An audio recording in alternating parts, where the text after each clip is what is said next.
Okay, folks. Congratulations, Arsene, another Wembley final. They made you work for it, though, didn't they? Yeah, they made us work for it. I felt that in the first half there were psychological and tactical reasons for us not expressing the quality of our game. We rectified that at half time, and in the second half we won the ball higher up. We could then get our midfield, who is technically very talented, into the game, and then we controlled the game. I felt in the second half, basically, we looked always like we could win this game, and that's what we did. In the end, I would say, yes, it was a little bit with a deflected goal on the first, and the second one as well was a bit lucky. But overall, I felt that we controlled well the game in the second half. Arsene, 7 years ago was the last time in the final, Arsene. So is this unfinished business for you? Was unfinished business, yes, because we didn't win, and but we are again at Wembley. I don't know how many times we were there, but we are in the final again, and can take our fans there. That's what you want. But of course, we want to. Now we are in it.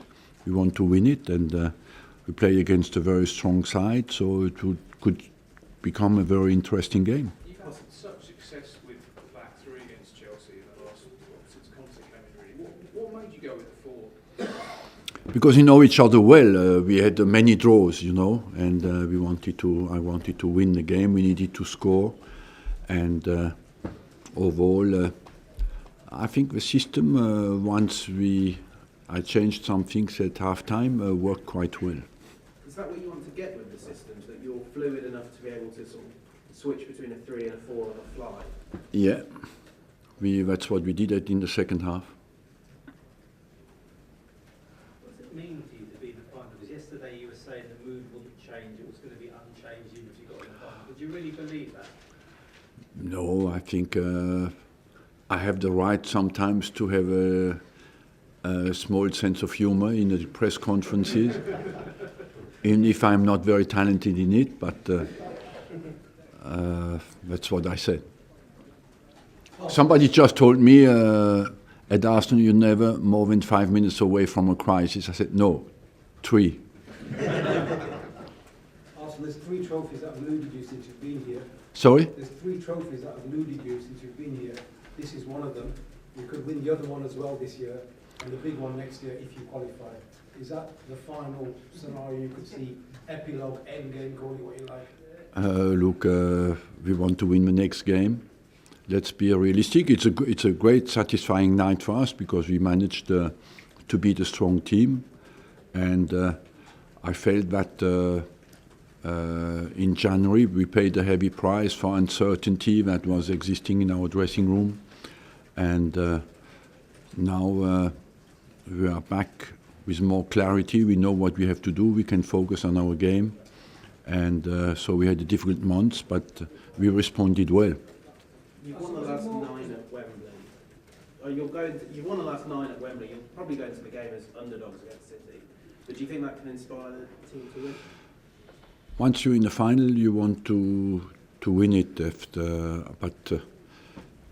Yes, of course, we want to win it and prepare well now. But the best way to prepare is fast. We want to come back in the top 4 in the Premiership, and so before we play the final, we have a big job in front of us, you know, and that's what we want to focus on.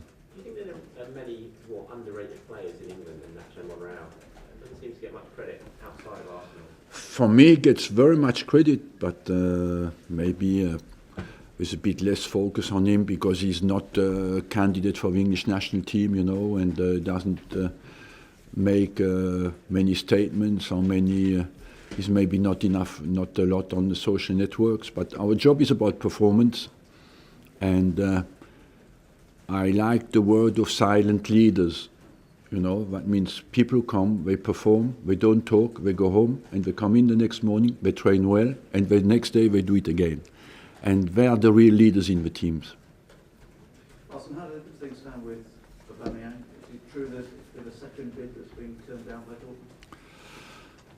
The best is I don't talk about that because it wouldn't help. I think if something happens, it happens. If it doesn't happen, we are strong enough to focus on the players we have and to focus on the job with the players we have. I'm perfectly happy with the players I have. We got Mkhitaryan in, and we have a strong squad. Is that the same with Johnny Evans? Is that the same for Johnny Evans? Look, if we sign somebody, we'll tell you very quickly, but at the moment we are open to strengthen the team and the squad, but we are not close to sign anybody. Thank you very much. Also, you haven't always given this competition your full team. Yeah, because we are out of the FA Cup, and we focus on the League Cup, of course, and you could see last night Man City does the same. They played exactly with everybody, so it is difficult to win trophies in England, and that's why when teams have an opportunity, they just do it. And was it important also psychologically to lift the club after Sanchez, after the FA Cup defeat, because you're a long way off the league? Yes, of course, it was a blow to go out of the FA Cup, but we won the FA Cup 3 years out of 4. So you have to accept as well, you know, that at some stage you can as well, in 20 years we went out one time. But what is important in the quality of games we play tonight is that we show that we can beat big teams, you know, and that is the most important. After, no matter what competition it is, both teams went for it, and in the end we won the game, so that is the most important for the rest of the season. Last one. Are City the same cities when you played them a few months ago? Are they as good as when you played them a few months ago? City? Yes, of course. We are dominating the Premier League at the moment, but we'll see in the final, you know. They are a strong side, of course. At the moment they look unstoppable, and but at the end of the day, you have only a chance to beat them if you play at your best. That's what we'll try to do. Arsene, the transfer window is still open. Why do you think there's not been much interest from China so far?